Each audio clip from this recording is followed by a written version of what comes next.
I'm a single man in my early 30s. I've got a brother who's 29, and he's already got 4 kids now. He had his first at 22, and the second followed a year later, then the third 2 years after that, and the fourth is the most recently born a couple months ago. His wife and I do not get along, as she always likes to try and get a rise out of me by acting superior, then turns into an extreme self-victimizing drama queen if I retaliated against her in any way. She can cry in an instant and can put on an extremely convincing show to get sympathy from just about anyone. My parents and brother absolutely adore her, even though they know exactly how she really is and just don't care. She's very good looking, I'll give her that, but she's so awful that I could never be attracted to her. She also refuses to get any sort of job, even though she has a college degree, and my mother willingly helps with the kids all day. So their finances are entirely dependent on my brother. This also means they can't afford to live anywhere but my parents' house. And privacy is a bit of an issue with all of them under one roof in a 3-bedroom house that was built in the 60s. Growing up, my younger brother was also the obvious favorite. We're 3 years apart in age, but he developed a superiority complex because I was badly punished if I retaliated against his antics in any way back then. It was obvious my parents cared for him a lot more because he got the lion's share of everything unless people called them out on it, which did happen a fair bit by other members of family, which is why my parents packed us all up and moved us about 150 miles away from them, so they generally would see us on holidays since it was a 3-hour drive. My brother got physically abusive towards me on a number of occasions, flirted relentlessly with my first girlfriend to the point she broke up with me, and laughed at any misfortune I had. And my parents just told me to suck it up whenever I was upset about it. I only got equal treatment when my parents wanted to keep up appearances. I admit it was rather funny to see the looks on their faces whenever they had to treat me equal to my brother on birthdays and Christmas because other people were present.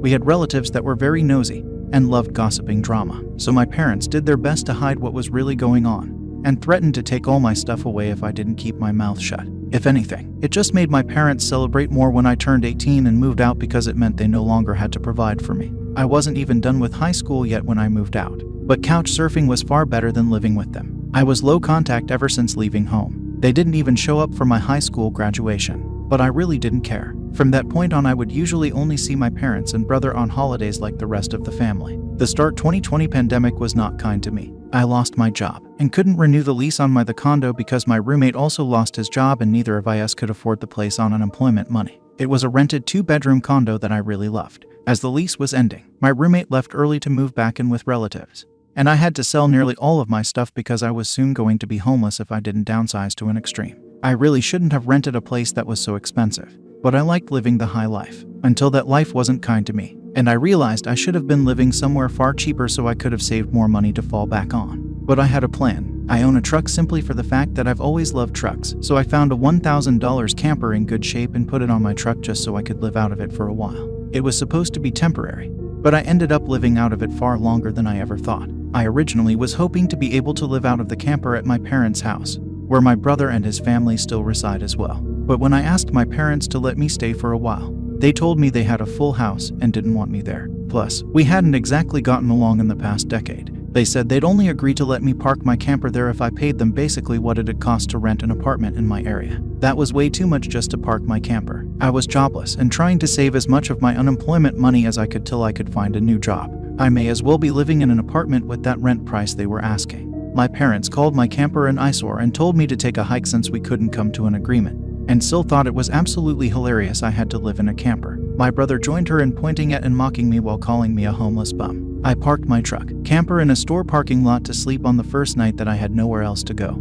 I felt scared out of my mind that someone might try to break in. Suffice to say, I didn't sleep well that night. There was nowhere else I could go, as any other relatives that owned houses were fairly far away, and all my friends were all apartment people, and I was pretty attached to my area as well, so I didn't want to just leave. I'd also had my mail forwarded to a friend's apartment. It was the only way I could still get my mail anymore. Finding a stable place to park was pretty difficult. I went looking around to try and find a job similar to my old one. It took months of living the nomadic camper life. In that time, I had to deal with a lot. Everything from beggars and drug addicts to people demanding I leave because my camper was an eyesore. At one point, someone who told me to move claimed to be with an HOA. I wasn't even parked on a street with houses, and when I questioned what HOA, they got incredibly belligerent and threatened me. I moved my camper anyway just to avoid the trouble. In order to have a steady supply of electricity, I learned to use a long extension cord to plug in anywhere I could to recharge my camper batteries. This meant sneaking around and plugging it into an outside outlet of a random building while parked on a street. I know that's a crumby thing to do, but I had to keep my batteries charged so my refrigerator would stay cold. I had a small solar power bank for recharging my phone, but I didn't have anything like a generator, and generators are noisy and require fuel anyway. So I did what I had to do.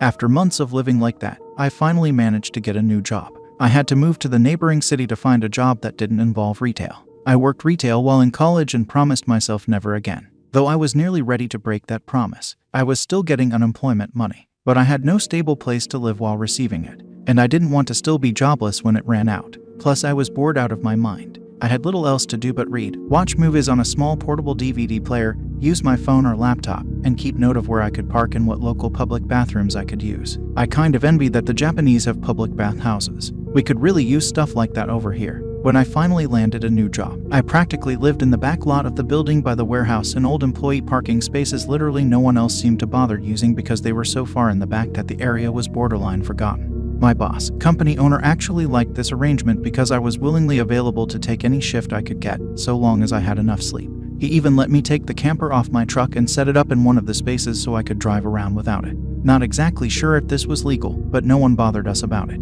The entire time I lived back there, I didn't have to deal with many trespassers. There were a few, but the security guards escorted them out. I was pretty much on call almost all the time when they needed me, and was working virtually every day of the week. My boss let me plug my camper into the building for power and water, and I paid a small amount of rent by working for free on Sundays when no one else was in the office but the janitor and security guard. Beyond that, I usually had to shower at a friend's apartment or at my local gym as the camper didn't have a shower in it and only a portable toilet. And I didn't want to fill it because emptying it is a nasty chore, so I used other bathrooms as often as I could. I had a key to the warehouse and could go in to use the bathroom there at any hour. I was even on a first-name basis with the night security guard. He's since become one of my closest friends. The camper was easy to heat in the winter with a small electric heater. Summers were not fun though. The camper didn't have AC, so I had to get a used portable air conditioner just to make it bearable. I made a lot of overtime pay and hands-on learned some new skills from other employees. Eventually, midway into this year, I landed a better position in the company as a supervisor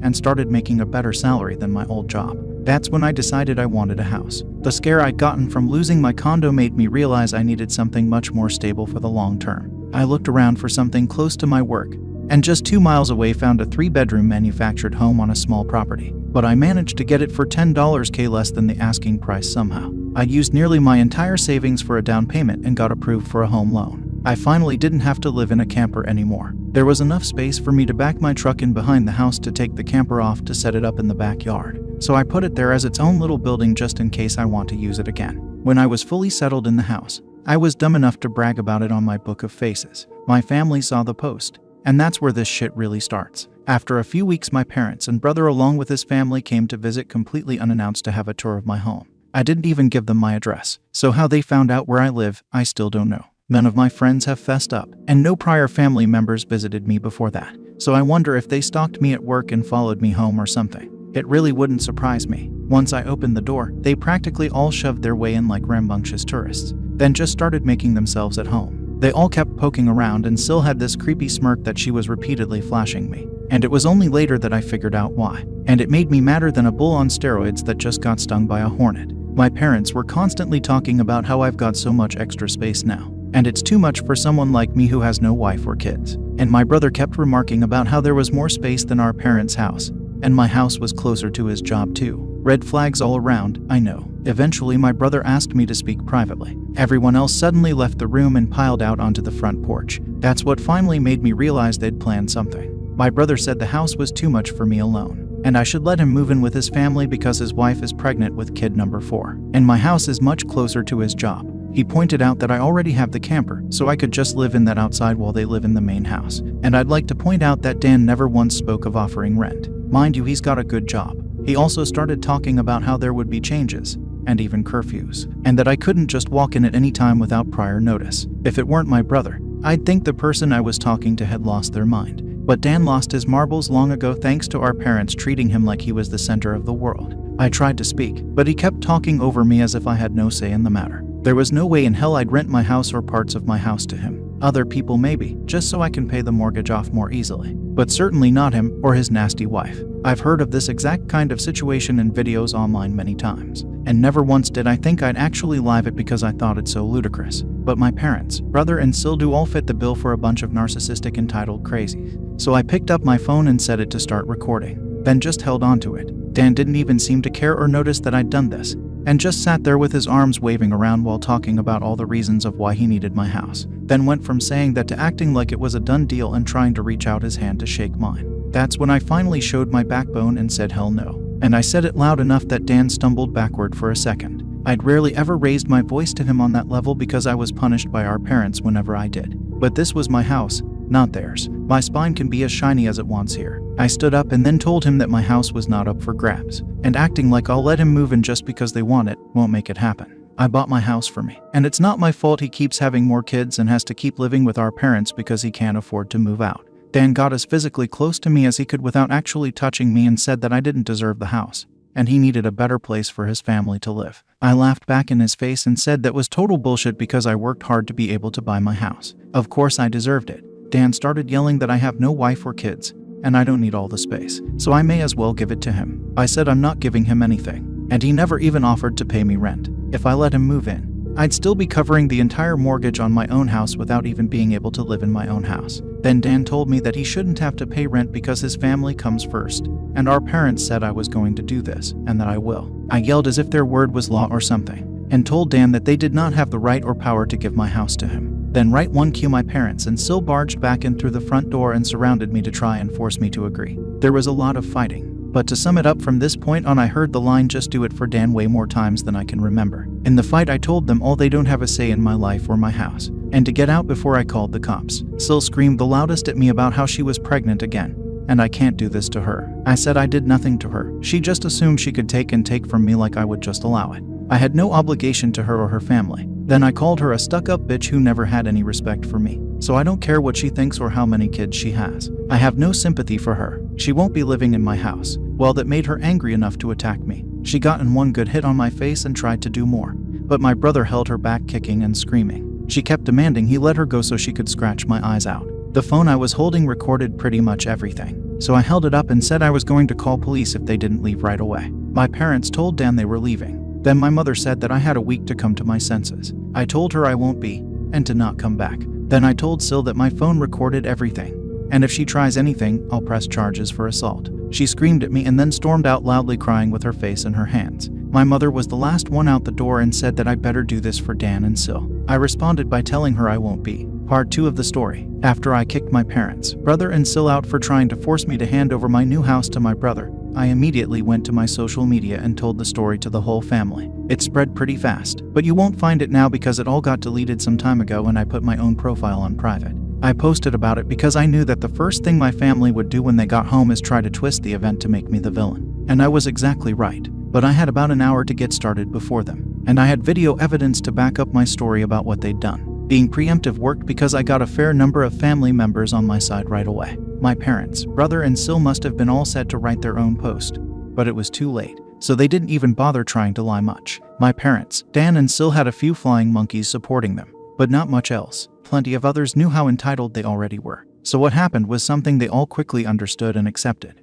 There was one person in particular that called me. I don't know who they were, but they ranted at me that I was a horrible brother, and I needed to make way for a real family man. I just ended the call and blocked the number. This didn't repeat. The week went by, and my parents showed up with Dan at my front porch just like they said they would in their prior ultimatum. They rang my doorbell like crazy and also pounded on the door until I finally answered. I opened it just a crack, and they tried to shove their way in again. But I'd installed a couple of latch chains that prevented it, and even braced my body against the door for good measure. My father and brother demanded I let them in, but I said I was recording everything on camera, and would call the police if they tried to force their way in again. My mother calmed them down, and then in her most sickly sweet tone asked me if I was ready to let my brother move in. I told her and the rest of them to fuck off and never come back. My mother put on the crocodile tears and asked me why I can't just do this for Dan because he's my beloved brother. I laughed and then bluntly said I do not love him as a brother because he treated me like shit for years, and they only encouraged him to do so. They are terrible parents, and he is a terrible brother. Then told them to leave or I'd be calling police ASAP. They all left surprisingly easily,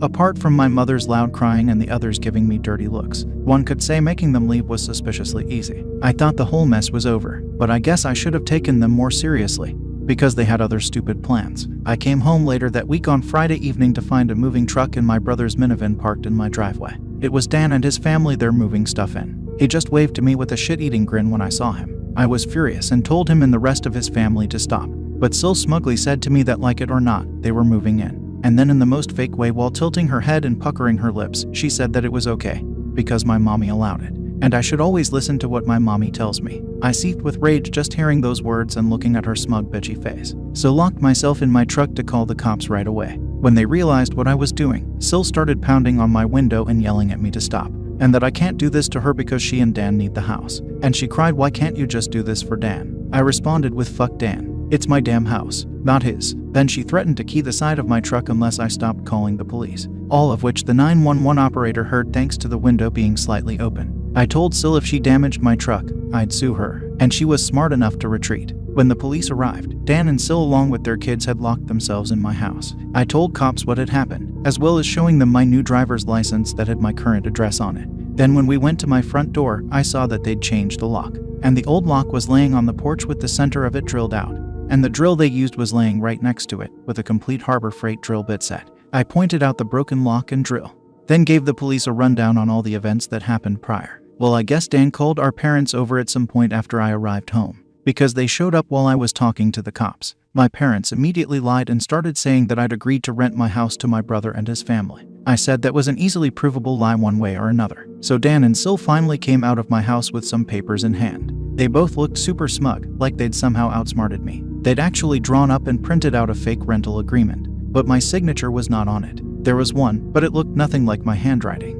I don't think any of them have ever actually seen my signature, so that was incredibly stupid on their part. I told my parents and Dan that was stupidly blatant fraud, and if the cops investigated, they'd easily figure that out, and I don't think going to jail and court would do them any good. It could even make Dan lose his job, which is his only means of providing for his family. I also said I would get a lawyer and sue for damages if anything of mine was lost, stolen or broken, and I'd call CPS too for good measure. Dan went white and looked really scared when I said all that, but my mother got between us and doubled down about how I should just do this for Dan and live in the damn camper so they can finally have a family home to themselves. I yelled at her that if she thought it was such a good idea, she could do it for Dan herself and let Dan have her house to himself instead. The cops separated my mother from me and I said I wanted them all out right now, or I'll press charges. I stated in a shout about how they drilled out my front door lock to break in. The lease papers were obvious fakes, they badly forged my signature, and I have recorded video of Sil attacking me. Those are felonies I could fuck over their lives with if I wanted. And if they didn't leave, that's exactly what I'd do. The only reason I hadn't already was for the sake of Dan's kids, so they have one chance to get the fuck out. The moment my parents heard that, I think it finally clicked that they could not force me to do it for Dan. My mother surrendered and said she'd put an end to this. Then she went over to Sil and spoke with her quietly for a minute while my father spoke to Dan. Sil instantly started loudly crying and ripping up the fake rental papers into tiny bits and tossing them like confetti, only to have an officer tell them to pick up the bits of paper or he'd cite them for littering. Both of the cops at this point had the "I don't get paid enough for this" looks on their faces. Dan had to start telling his kids to load their stuff back into the moving truck. The kids were all crying, and the eldest was sobbing that he won't get his own room now. Sil and Dan gathered their kids up to try and make one last pathetic attempt to guilt me with the sad family routine. I swear, I think they'd practiced it beforehand. All of the kids had the same pleading look with quivering mouths. Sil kept rubbing her pregnant belly and tilting her head to look like a sad puppy, and my brother just made the saddest face he possibly could and said, "Please don't do this. We need to be able to live here." But I didn't falter and told them to keep packing. All the kids and Sil turned the crying up to 11. And Dan yelled at me, "Are you satisfied with yourself? You've denied us a home because you're too selfish to share and help out family." I ended up laughing like a maniac and retorting that what he was trying to do was taking, not sharing. And no amount of crying will make me let his family move in because he's no brother of mine anymore. He's just an entitled prick who thinks he can take whatever he wants from me like when we were kids. Dan started F-bombing me until the cops told him to cool it or he'd be in cuffs regardless if I wanted to press charges. He sucked in his lips and looked a mix of afraid and supremely pissed off. I asked the cops if they could stick around until my parents, brother and Sil had all left, and they said they had no intention of going anywhere until this had been resolved. In fact, in the next few minutes 2 cops became 4 as more drove in for whatever reason. That gave my parents some extra incentive to get moving. I made Dan give me the keys to the new lock he'd put on my front door. He was really reluctant to hand them over. Then instead of handing them to me, he actually threw them down the street and into a storm drain while saying to go get them myself. But one of the cops scolded him for that and made him go get them. He had to pull the grate off just to get at them, and he got pretty dirty in the process. When he got the keys back, he just grumbled then slammed them down into my hand. I then told them all to leave and never come back. My mother said I'd be disowned for this, as if that were some kind of threat to me, and I voiced that to them. Then in an overly sarcastically I said something along the lines of, "Oh no. That means I won't get to come to any holidays with you guys where I always get treated like shit by you all anyway. Because Dan has always been your obvious favorite. You treated all me so badly when I was growing up that if Dan ever needs an organ donor, I wouldn't give him anything. So do like you always told me to do when I was mistreated by all of you, and suck it up." My parents were floored after I said all of that. And the quartet of cops were looking pretty judgmental at them as well. I tell you, if you want to put nasty parents like mine on the spot, confront them in front of cops, because they'll likely not try anything really stupid then. My mother just started crying and walking away. My father just stood there looking like he wanted to hit me. And Dan just held his kids in defeat. Oh, and Sil was off having a tantrum in my front lawn. Soon enough, they all formed a line handing out boxes and got their stuff out of my house. Nothing had been unpacked yet, so it all was taken out pretty quickly. But while doing it, my mother kept saying it wasn't too late,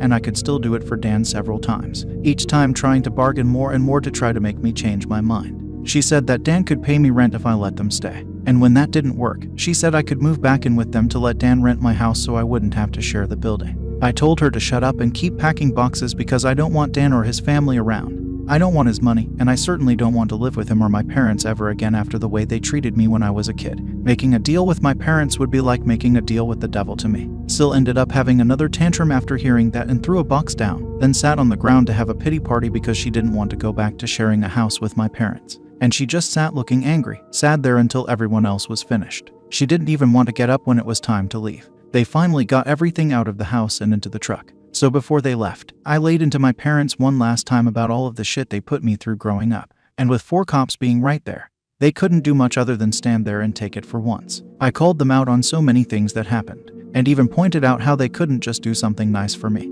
like letting me stay over with my camper when I was homeless and trying to get back on my feet. How they let Dan and Sil ridicule me and call me a bum. Well, who's the bum now? They wanted to kick me out of my own house so Dan could stay in it free of charge. Yet when I needed a place to go, they wanted to gouge me for more than I could afford just to park my camper when they knew I was out of the job. There were more extremely judgmental stares from the cops when I said all of that. So I put my parents on the spot one more time and asked them what I ever did other than being born to deserve being treated so badly. Because when I finally have a bit of success in life, they want to snatch it away from me for their favorite child since they'd rather I give everything to Dan and have nothing for myself.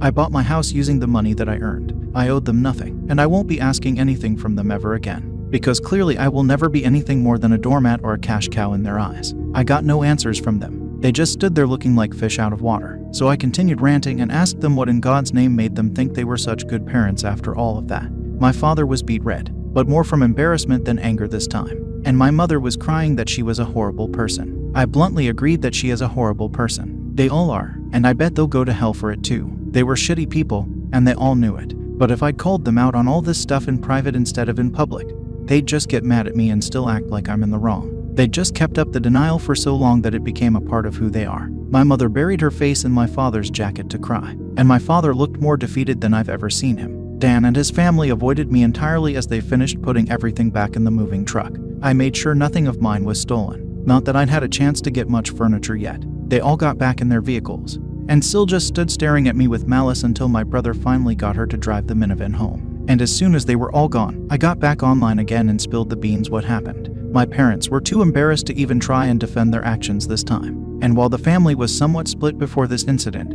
it was now a landslide in my favor. Nearly all of the family has sided with me after this incident, and those who haven't simply aren't siding with anybody. No matter how much my parents previously tried the "we did it for Dan" line, no one listened anymore. So any remaining familial support they had is now gone. Many in the family who I expected wouldn't side with me did. That includes the former flying monkeys. So I guess they've finally had enough. Around that time I offered to host half the family at next Christmas Eve in my new house. My parents were not invited. I wasn't blocked on my brother and Sil's profiles surprisingly. And I saw Sil had her 4th baby in early November. They are still living with my parents. I'm pretty sure they knew I was watching, because Sil kept making passive-aggressive posts every couple of weeks or so about not having enough space while living with my parents, probably to see if she can still guilt me. And I'm sure it's driving my mother and father up the wall because they aren't getting any peace and quiet in their old age with 3 rowdy, obnoxious kids, a mentally unstable Sil, my golden child brother, and a newborn baby in the house all at once. Perhaps they could move into a camper in their own backyard and let Dan take over their house completely.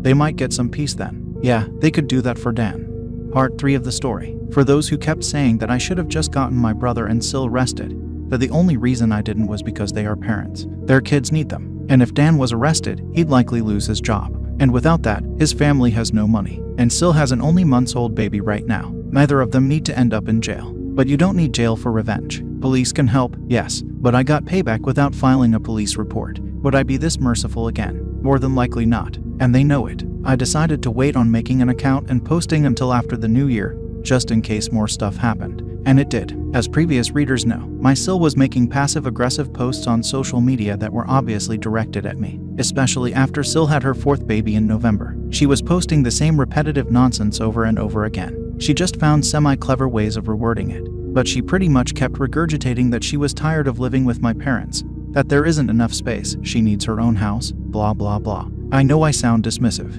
but live through what I have with these people and you'd be ready to sarcastically play tiny violins in front of them too. They're just that bad. And since I waited until January to make an account, more happened just like I thought. I stated before that I'd invited half the family for a Christmas Eve party at my house, and everyone I invited all came, even though it was a fairly long drive of around 3 to 4 hours for them. But they wanted to come and show me their support. I was praised by them a lot for how hard I'd worked to get a house on my own, and that they were sorry for everything I'd went through. I was asked why I didn't just take my camper and drive the 3 hours back to them, instead of living pretty much homeless for so long. And I had to sheepishly admit that I was very attached to living around here, and I had my best employment opportunities in this area. My hometown doesn't have a lot of great job opportunities in my field, if any at all, and I wanted to make my own way as much as I could. An answer they overall accepted. We moved on to having a rather nice party, the best I'd been in years. Some relatives even brought CDs of great Christmas albums, and I have to say, the one my uncle brought of Ray Charles was my favorite. He sings Christmas songs like no one else I've heard. It was a grand and happy time.